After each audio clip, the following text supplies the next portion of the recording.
amigos, estamos aqui novamente, reunidos para gravar os nossos vídeos. Eu espero que vocês estejam aproveitando bem, espero que vocês estejam bem e que, para além do aproveitamento, que vocês lutem, como nós estamos tentando fazer no nosso dia a dia, não só para entender ou assimilar, mas também para divulgar e praticar aquilo que a gente sente que é proveitoso. Mas não esqueçam de usar o filtro. É muito importante, quando a gente faz referências, que vocês utilizem o filtro do discernimento de vocês também. Nós vamos trazer de conformidade com o que a gente lê e com o que a gente estuda, mas não esqueçam de levar isso para o dia a dia de vocês, ok? Hoje eu pensei de nós colocarmos a respeito de algo que nós precisamos aprofundar nas reflexões. Veja bem, como que está a nossa relação com o mundo e como está essa nossa relação conosco. Por isso que vocês viram o título, que é Sem Destino. Mas veja, por que que nós, ao longo do vídeo, vocês vão entender por que que nós estamos colocando como sendo este o título, Sem Destino. Vamos voltar um pouquinho na história.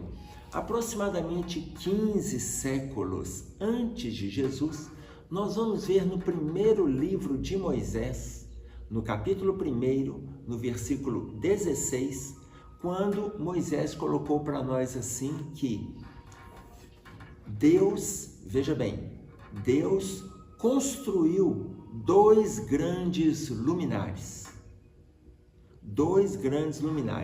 O luminar maior para governar o dia e o luminar menor para governar a noite. E fez também as estrelas. Olha, e Deus fez dois grandes luminares.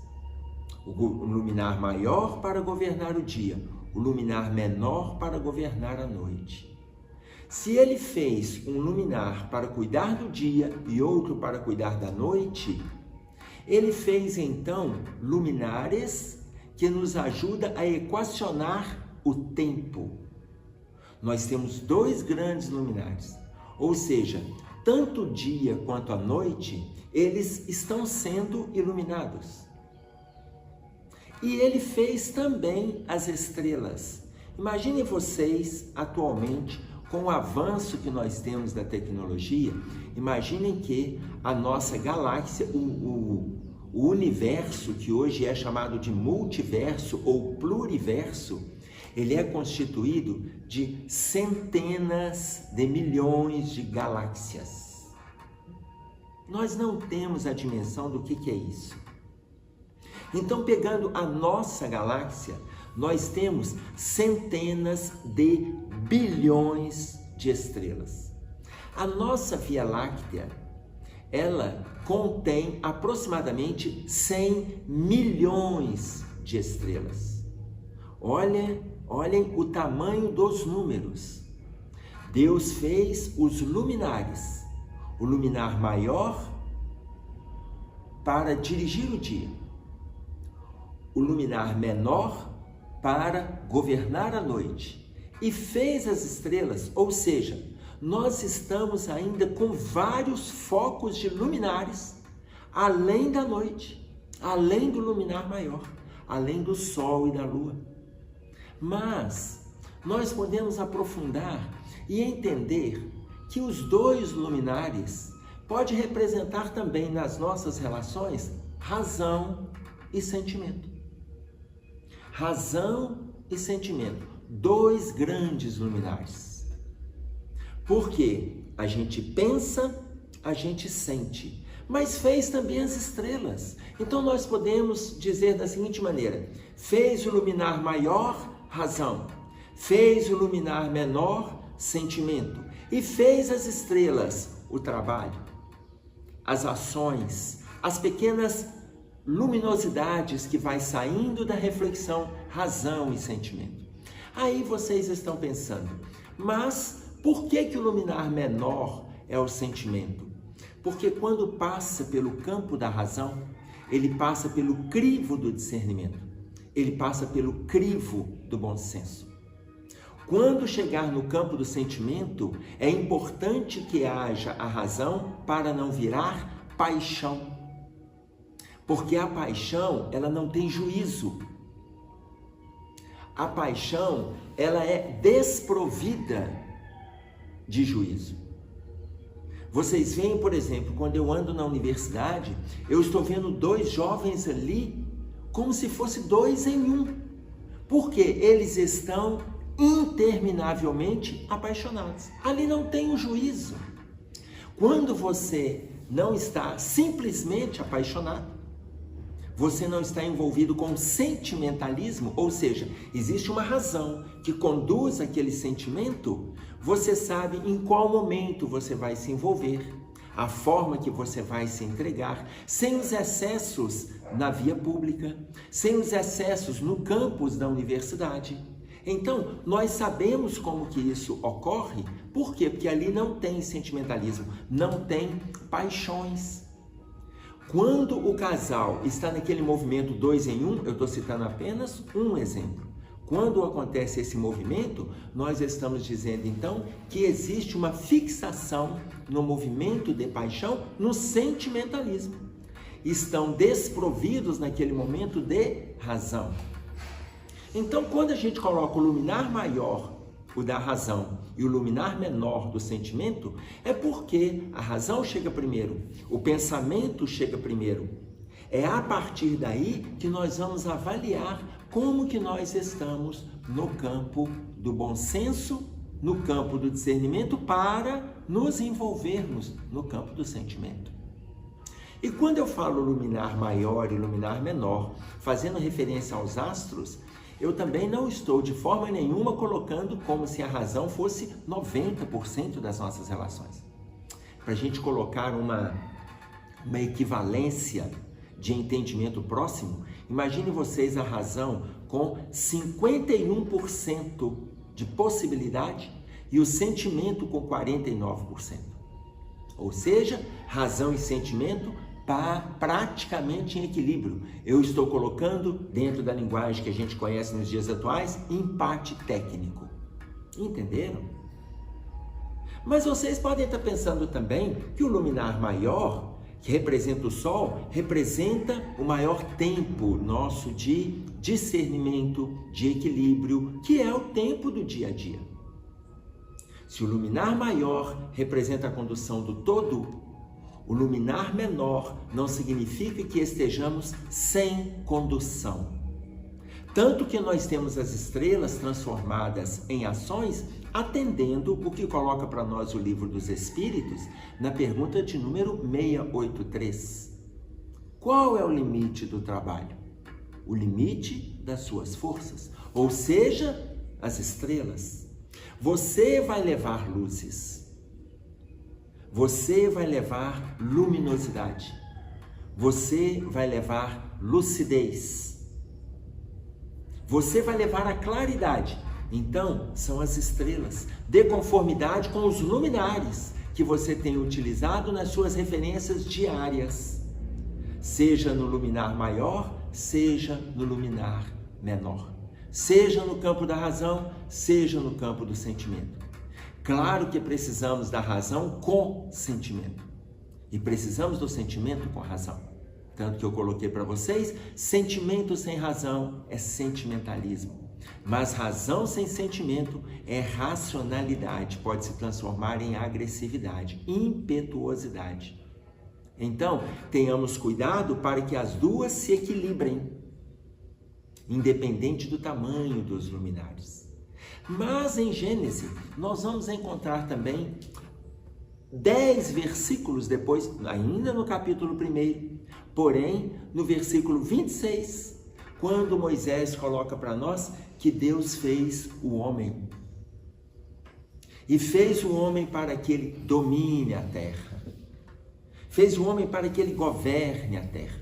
Então, quando nós colocamos essa relação de governo, se nós temos os astros que nos ajudam a governar o tempo, nós temos o governo que Deus nos fez, então Ele colocou em nós essa possibilidade de governar a terra. E aí eu quero dividir a terra em dois: a terra e a terra. A terra física e a terra íntima. Nós estamos com problemas graves nas nossas relações.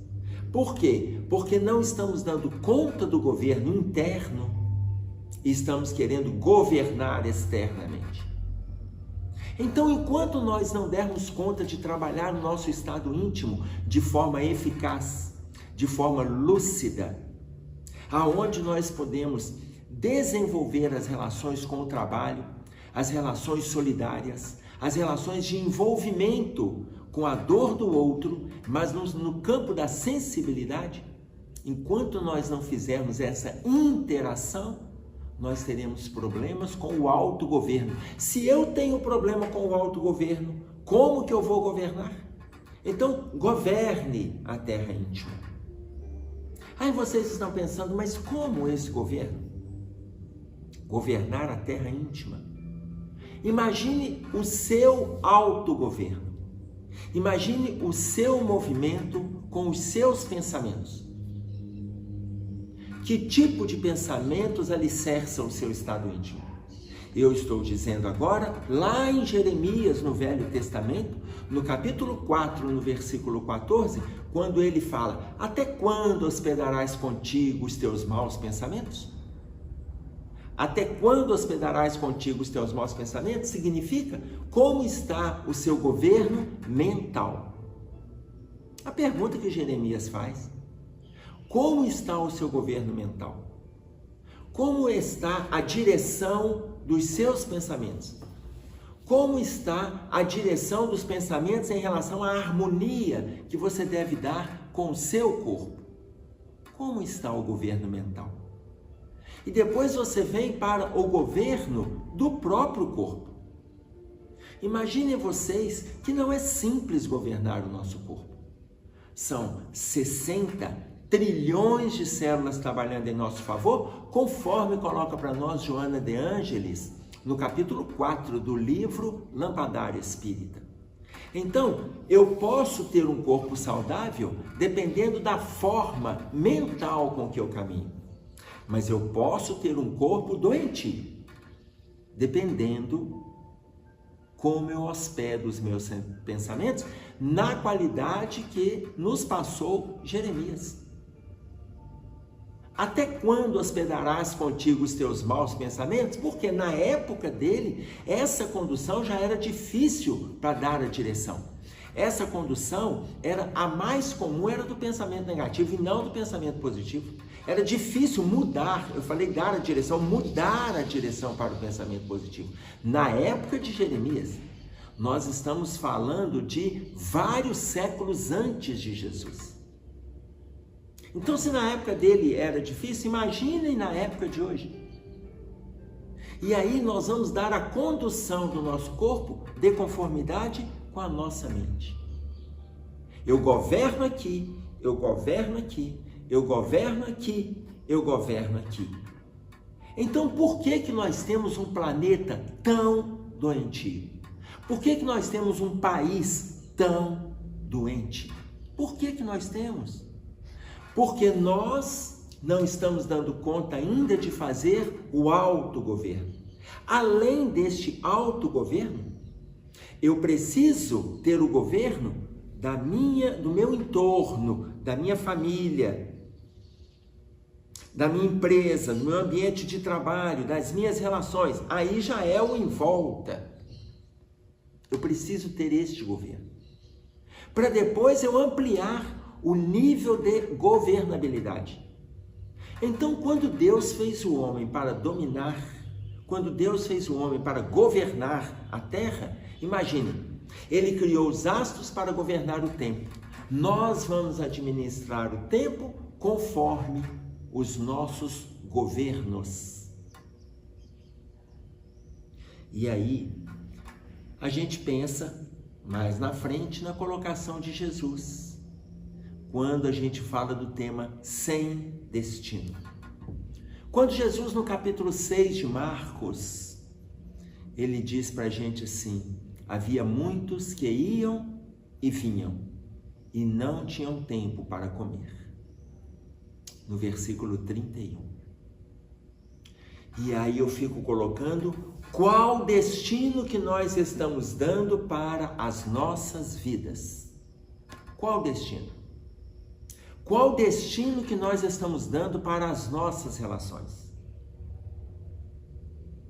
Qual destino nós estamos dando para as nossas conversações?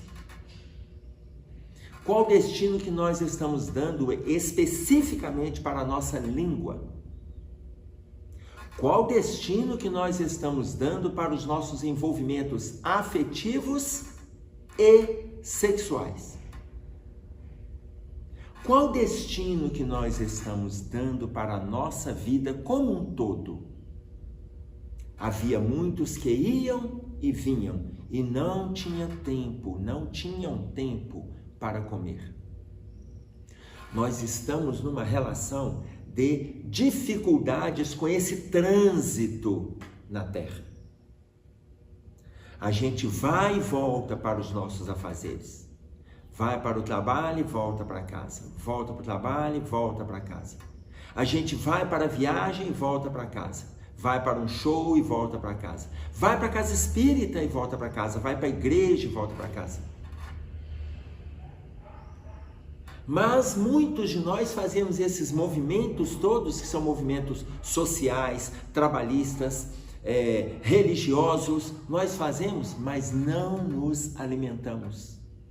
A gente faz movimentos mecânicos.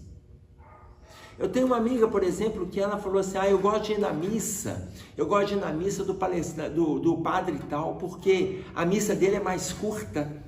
Será que ela não sabe? A gente fala que Deus tudo vê. Aí eu vou escolher a missa mais curta? Eu já estou escolhendo pelo tempo da missa. Então eu estou indo lá muito mais para ver como estão as pessoas, a vestimenta das pessoas, o comentário das pessoas, do que necessariamente comungar com Deus. E aí eu não estou me alimentando. Da mesma forma que muitos entram para a casa espírita, muitos vão nas igrejas protestantes, mas não se envolvem. Não se envolvem. Havia muitos que iam e vinham e não tinham tempo para se alimentar das questões espirituais. Mas tem as preocupações em estar mantendo as contas em dia. Eu não estou dizendo que não é para termos essas preocupações. Eu estou dizendo que a nossa vida na Terra não pode estar envolvido apenas com essas preocupações. Por quê? Porque não estamos dando um destino sólido espiritual para o nosso dia a dia. Aí está preocupado com as contas, preocupado em ganhar dinheiro, preocupado em mudar o corpo, preocupado que a velhice está chegando, a maturidade está chegando, a senitude está chegando, eu tenho que fazer uma plástica daqui, eu tenho que fazer um botox dali, eu tenho que tirar uma pele do lado de cá. Pode preocupar com tudo? Se for lícito. Agora você não pode se esquecer que você pode ser a pessoa mais rica, o cadáver mais rico do cemitério. Acho que vai te acrescentar pouco. Você não pode esquecer que depois de todas as cirurgias, principalmente aquelas que atendem apenas o perfil da vaidade, mas não a necessidade da cura, não a necessidade do autoaprimoramento, porque tem cirurgias que elas vão te trazer um bem-estar de tal maneira que você vai fluir. E tem outras que vão focar apenas na sua aparência, porque não está dando conta do tempo, dos luminares, do sol e da lua, do dia e da noite. E você vai ser, depois de muito esticar, de muito tirar e de muito colocar, você vai ser o cadáver mais belo do cemitério.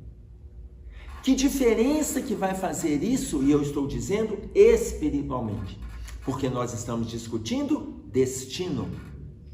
E eu volto no versículo, havia muitos que iam e vinham e não tinham tempo para comer. Imagine vocês, muitos de nós desencarnam e reencarnam, desencarnam e reencarnam. Agora tirando daqueles que vão e voltam nos afazeres do dia a dia, mas aqueles que encarnam e desencarnam com perspectiva de aprendizado, de crescimento, de mudança, de proposta.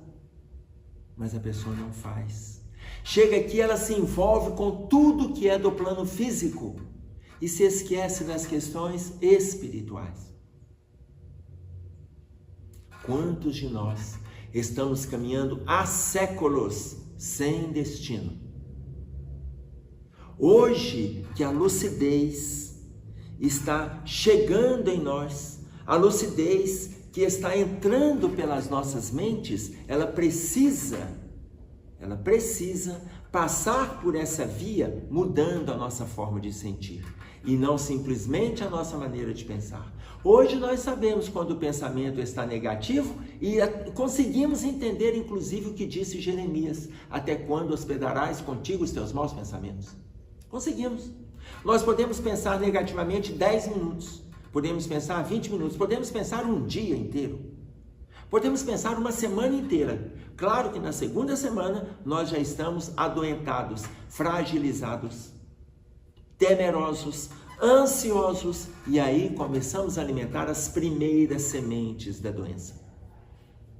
Vocês veem que quando nós entendemos que Deus fez os 2 luminares para governar o tempo, é importante que nós saibamos, porque logo depois ele faz o homem para governar o dia, para governar a terra, porque o dia já tem o seu luminar, para governar a terra física, a terra íntima. E aí quando a gente alega que está sem tempo, eu questiono para vocês: falta de tempo é desculpa de quem perde tempo por falta de método. Eu vou repetir: falta de tempo é desculpa de quem perde tempo por falta de método. Falta disciplina, falta organização, para que nós não caiamos naquele grupo que está se fragilizando entre aqueles que vão e voltam e não tem tempo para comer. Ou seja, encarnou e desencarnou, tiram tempo do seu dia para atender as demandas espirituais. Essas sim não vão te deixar como o cadáver mais belo ou o cadáver mais rico, mas uma pessoa em melhores condições de chegar no plano espiritual. Por quê? Porque tem uma dedicação ao plano dos espíritos? Não, porque tem uma dedicação ao seu estado íntimo, de crescimento, de melhora, de mudança. Essa sim. Então, faça movimentos de mudança, para que nós não venhamos a repetir aquilo que já estamos fazendo há séculos. E eu estou falando nós, gente, estamos todos no mesmo barco, estamos colocando todos na mesmíssima condição. Não existe entre nós na Terra aquele que está se angelizando, não.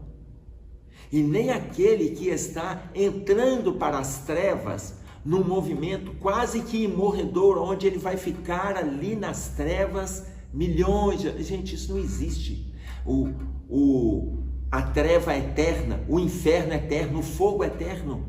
Mas estamos na mesma condição, muitos de nós já viemos das trevas, passando por leves situações de aprendizado no plano espiritual, para que nós tenhamos estrutura para chegarmos nesse ponto que estamos aqui, discutindo, entendendo, discernindo, filtrando e realizando. Todos nós estamos na mesmíssima condição.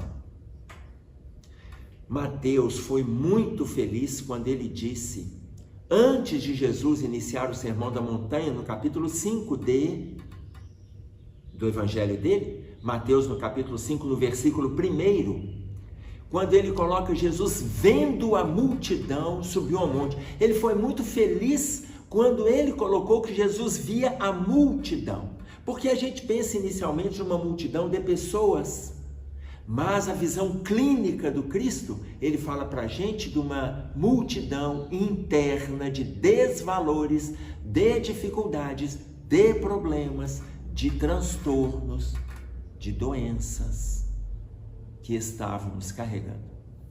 por ele ver essa multidão de dificuldades que assolavam o estado íntimo da criatura, ou seja, que assola o nosso estado íntimo, ele discorre sobre o Sermão da Montanha. Então imagine vocês a profundidade que vem o Sermão da Montanha. E Jesus, vendo a multidão, ele fala para a gente sobre o Sermão da Montanha. Mas um direcionamento para que saiamos da falta de destino para as nossas vidas, da falta de destino para a nossa condução mental, a falta de destino para as nossas energias genésicas, a falta de destino para os nossos envolvimentos afetivos, a falta de destino nas nossas relações sociais. As relações sociais estão danificadas com o diálogo perverso. Se você não tem nada para acrescentar, silencia. Se você não tem nada para somar, silencia. Eu tenho uma amiga que ela chegou para mim e falou assim: Emerson, a maior dificuldade que eu tenho, eu aprendo tudo, eu leio tudo, eu escuto tudo, eu entendo, Emerson, eu entendo, mas eu tenho uma dificuldade de não fazer fofoca. Eu não aguento ficar sem fazer a fofoca. Eu não aguento. Ela foi absolutamente sincera, gente. A luta dela é em relação à fofoca. Só que ela verbalizou. Quantas dificuldades nós temos e não verbalizamos? Então o Sermão da Montanha, ele vai trazendo para nós um roteiro para que a gente vá e volte com uma predestinação, para que a gente construa o nosso destino. Ela tem uma dificuldade, ela tem uma luta. Quantos têm a dificuldade de deixar o vício do cigarro, de deixar o vício do álcool? Quantos têm a dificuldade de canalizar as energias genésicas para a pessoa que ele elegeu? Quantos têm a dificuldade de se organizar sexualmente e direcionar para a pessoa que está do seu lado e receber dela a mesma direção, o mesmo investimento energético? Quantos estão com essas dificuldades? E nós vamos, em cima dessas dificuldades, se não entendermos o mecanismo de melhora, se não entendermos a necessidade do governo íntimo, do governo social, não faremos processos de evolução. Nós vamos aprendendo, mas muito em cima da dor. Nós já temos escuta suficiente, leitura suficiente para aprendermos e fazermos movimentos de mudança sem passarmos pela dor. É a nossa escolha. É a nossa escolha. Então, nós podemos fazer movimentos diferentes? Podemos. Governe a sua vida. Dê um direcionamento lúcido para as coisas que estão aqui, para que você não permita que a multidão de mal-estar organize a sua vida. Porque na desorganização, o mal-estar também dirige o seu caminho. O mal-estar também te apresenta estradas, te apresenta alternativas. Não são as melhores, mas elas estão aí, porque são construções seculares que nós estamos trazendo. Se nós formos lá em Eclesiastes, no capítulo 3, no versículo 2, Eclesiastes coloca para nós que há tempo para plantar e tempo para colher. Mas antes disso, ele coloca para nós que há tempo para nascer e tempo para morrer. Nós não sabemos quanto tempo temos. Estamos no momento do plantio e estamos no momento da colheita. Comecemos então pelas nossas relações externas para construirmos nas relações internas. Vocês veem como que é difícil a questão da relação externa. Eu vou pegar um exemplo. Eu estava entrando no elevador lá no prédio em que eu trabalho, e aí eu entrei, já vi uma senhora, uma idosa. E na hora que eu entrei no elevador, eu peguei e cumprimentei de manhã cedo. Eu cumprimentei e falei assim, bom dia. Quando eu cumprimentei, quando eu dei bom dia, ela olhou para mim e falou assim, eu te conheço? Eu falei, não, minha senhora, a senhora não me conhece. Mas é de bom tom a gente começar o dia cumprimentando as pessoas se estamos numa relação de proximidade. Estamos no elevador. E aí ela me respondeu com um semblante fechado: bom dia. Mas é o estado dela. Vejam vocês como que as pessoas estão com dificuldades, estão enrijecidas, estão armadas. As pessoas não estão dispostas ao diálogo. Se você chegar, e eu volto na administração do tempo, se você chegar para alguém e falar com uma pessoa: nossa, mas eu tô sentindo um mal-estar, eu tô com uma náusea, uma dor de cabeça, a pessoa vai chegar para você e falar assim: nossa, mas eu tenho uma enxaqueca crônica. Ela não quer te ouvir. Se você falar com ela que o seu filho está muito triste, que não passou no vestibular, fala: ah, não, meu filho já passou, ele já está no primeiro período da universidade, ele já começa a contar a vida dele. Se você falar que você está com uma úlcera gástrica, ele fala com você que ele tem um tumor. As pessoas estão dispostas a falar de si mesmas. Então, administre o seu tempo, administre as suas relações. Administre de tal maneira que você dê uma condução, um destino saudável para o seu dia a dia. E se você der esse destino saudável, aí sim nós vamos entender a fala de Eclesiastes: há tempo para plantar e tempo para colher. Se o outro está sedento de falar dele, escuta-o. E não necessariamente para você falar de si. Escuta-o. Por quê? Porque é um movimento da solidariedade, é um movimento da caridade. E veja quais estrelas que você pode oferecer para ele naquele movimento de dor que ele está vivendo. Porque Deus fez os dois grandes luminares para conduzir o dia, para governar a noite, e fez também as estrelas. Se ele nos deu razão e sentimento, e as estrelas em forma de trabalho para distribuirmos na relação com o outro, que destino estamos dando às nossas relações? Há tempo para plantar e tempo para colher. Façamos o melhor que a gente puder na destinação lúcida, e quando nós desencarnarmos, o nosso orientador vai nos perguntar: você fez tudo que você se comprometeu? Você esteja com a consciência tranquila ao responder para ele: eu não dei conta, mas eu lutei a encarnação inteira. Eu lutei a encarnação inteira. Ainda que você esteja consciente das dificuldades que você não deu conta de superar, mas saiba que você lutou para transpor aquele muro de transtorno que atormenta o seu estado íntimo. Construa o seu destino. É isso aí. Um abraço a todos e até breve, se Deus quiser.